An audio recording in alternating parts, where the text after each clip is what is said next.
Welcome back to Coast Vue. I really enjoyed that conversation, and I love that quote from Ronald Reagan. The future doesn't belong to the faint-hearted. It belongs to the brave.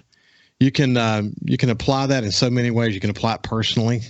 You can apply it to building a stronger coastal Mississippi. Sometimes you have to aspire for goals that others might think are unattainable, and I think that's what great leadership is all about. It's about helping people understand that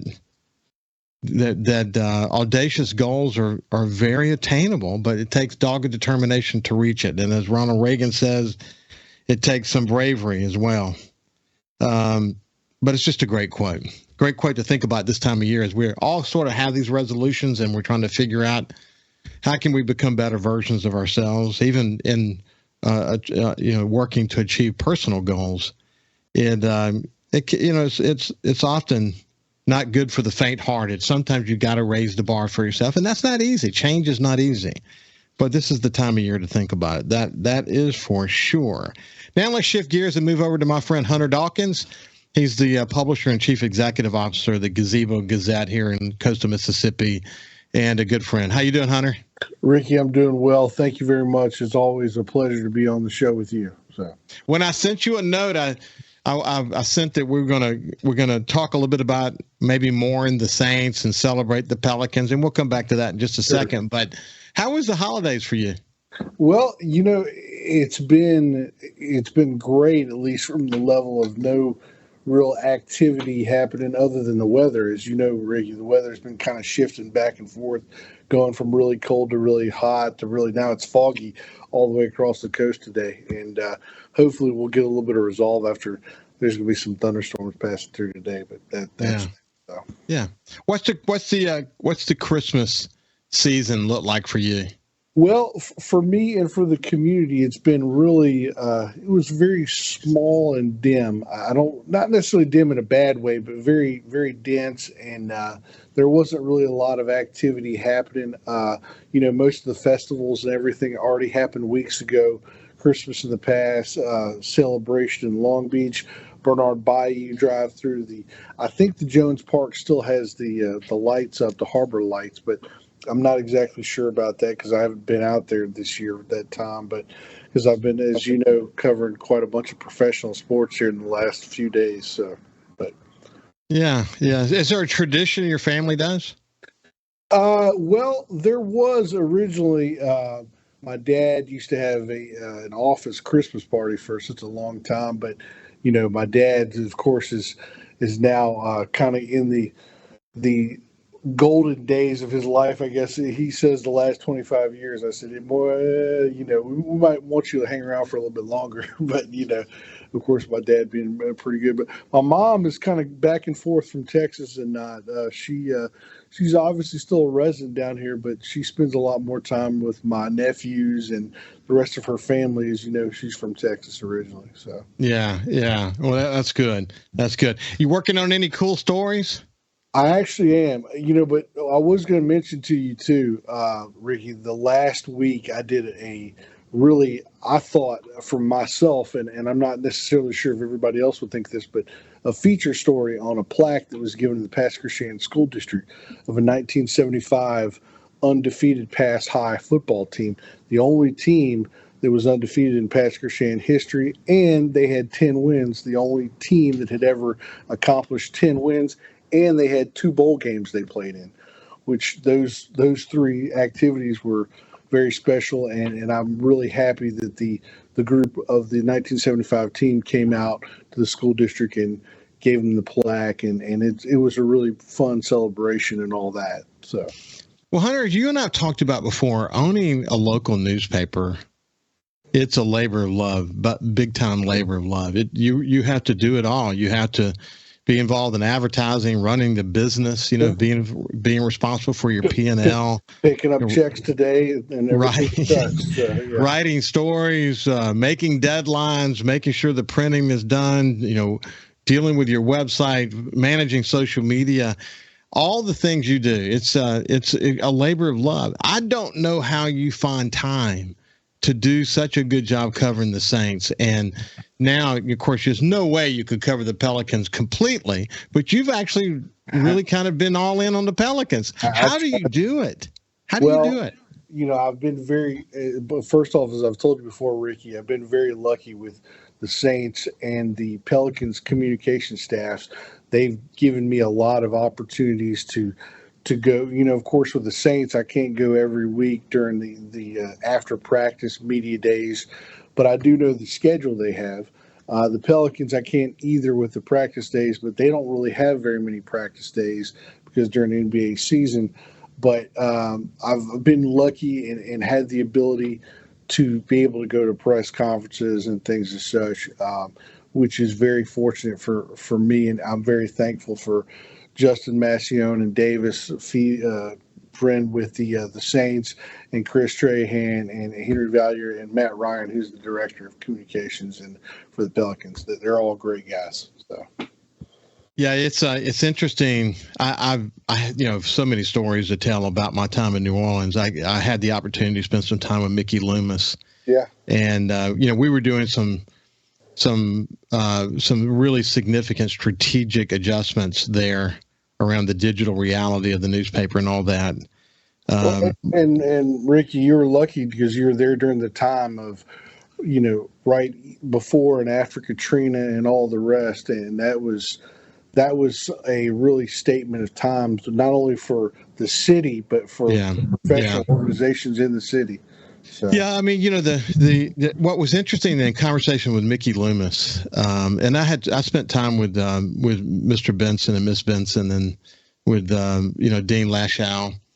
Yeah. But Mickey often pointed out to me that what they were doing, owning two professional teams, like the same ownership group owning two professional teams, the Saints and the Pelicans, had never been tried before. No. And just as a lot of the strategic adjustments we were making in New Orleans with NOLA Media Group, the time speaking to NOLA.com, some of what we were doing had been done successfully, but it was still a tough transition. And we shared notes about that if sometimes when you're doing something that no one else or few have done, you have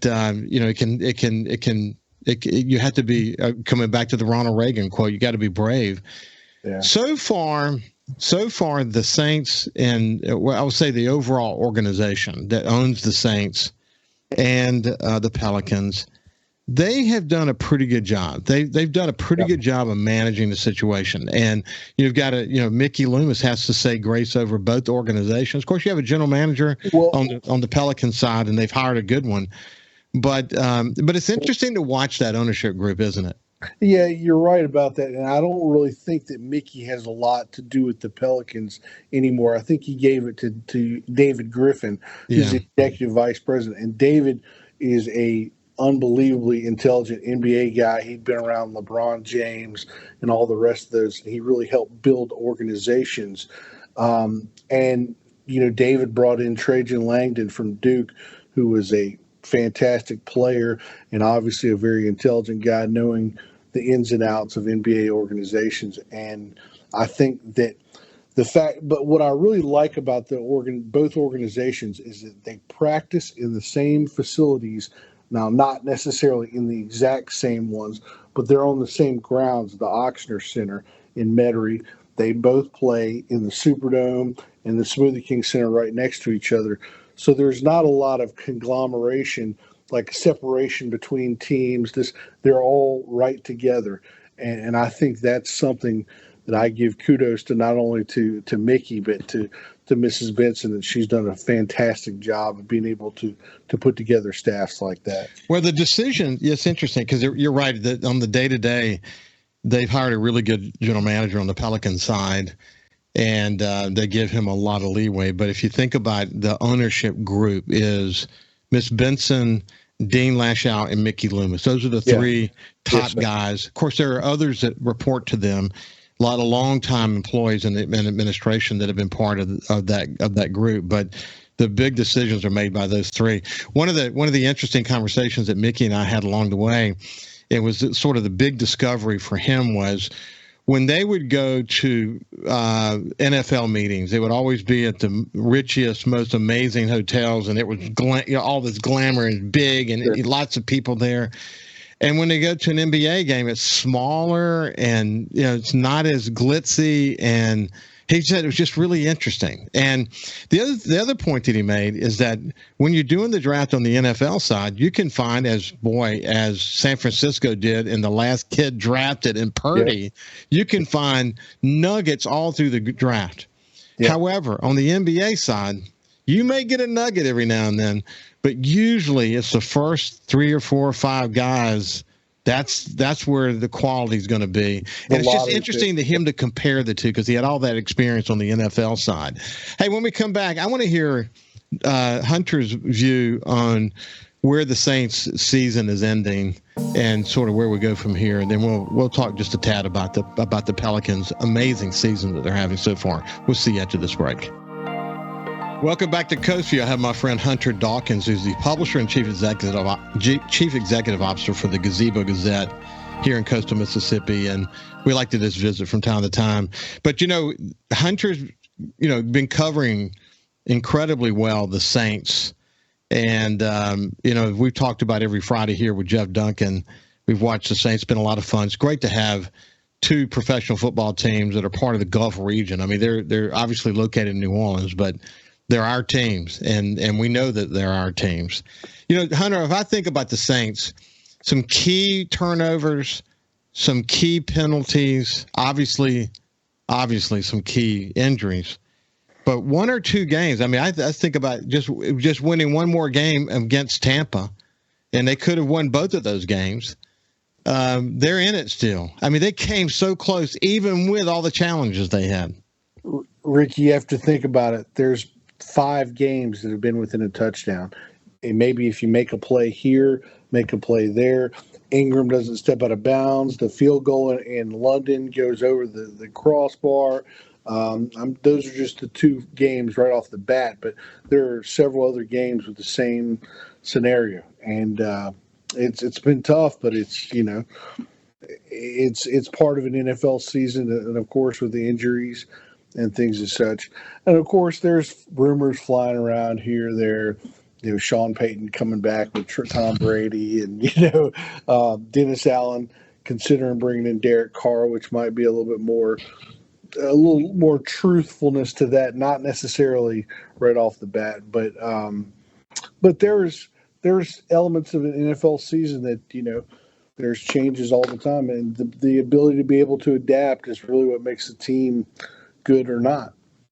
Yeah, Jeff Duncan told me that the guy who broke the story about Breeze and Brady coming to New Orleans is a reputable national sports writer. However, he's known for clickbait. He's a clickbait expert, and he said it's highly unlikely that Sean Payton will come back here. So what that means is probably Dennis Allen will be given another year. And then it means, too, that they'll probably, obviously going to make some big changes at quarterback. But Jameis Winston never play another down for the Saints, most likely. And then our starter this year will probably become a great backup, which is he's going to be a great backup going forward. And then there are a few players, like you mentioned, Carr. He's in play. He'd be a really good player here. It's going to be interesting to see what happens in San Francisco, because now they've got 3 starting quarterbacks. Sure. And we've got cap problems. We're going to have to trade some players, and we're going to have to get creative. I hope they don't have to completely disrupt the team and go into a rebuilding mode.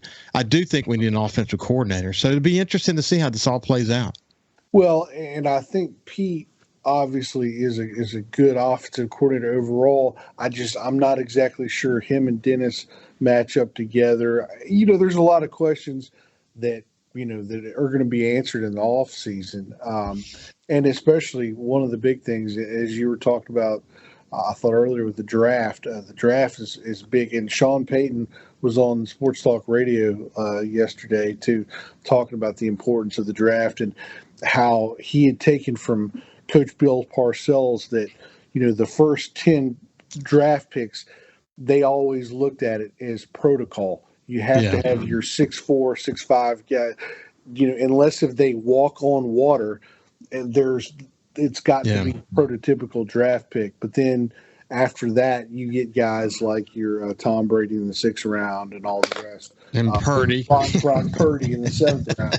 You get people like that, are unforeseen, but at the time, the teams, that's the idea of most teams. So if Sean Payton goes to another team, then we're going to probably get a draft choice for it because we own the rights to him. And then we have the opportunity to take one or two of our maybe top players that haven't played, like Michael. Hang on. What? Michael, help me. Thomas. Thank you. Yeah. Kyle was coming to my rescue on that. Yeah. Maybe we trade him. But, there's some opportunities for us to get some draft choices. Sure. So we don't have to go back into a rebuilding mode. So, yeah, and that's certainly true, Andy. The thing is, though, if I'm Sean Payton right now, unless if you're getting an opportunity to coach the Dallas Cowboys, the other teams that he's looking at are not looking very good. For instance, Denver is a situation that I don't think anybody wants to be involved in. And also, hey, let me tell you why I think he might, because the owner there is rich. Sam Walton. He may back up the Brinks truck. It may be money that makes Sean Payton go there. That's a good possibility. But, knowing the offensive mindset that I know of Sean Payton, him and Russell Wilson don't exactly seem like they're going to ever be on the same page. No. But like you said, money talks, and it'd be interesting. Hey, listen, we're about out of time. Give me your quick talking points on this amazing Pelicans team that's come together.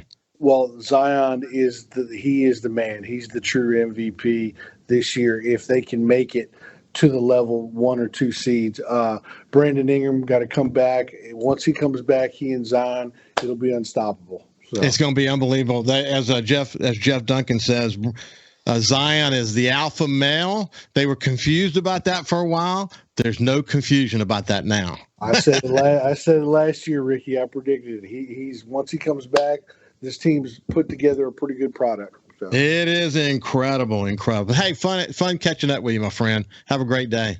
Take care of yourself. This has been Hunter Dawkins. We'll see you tomorrow. Have a great day.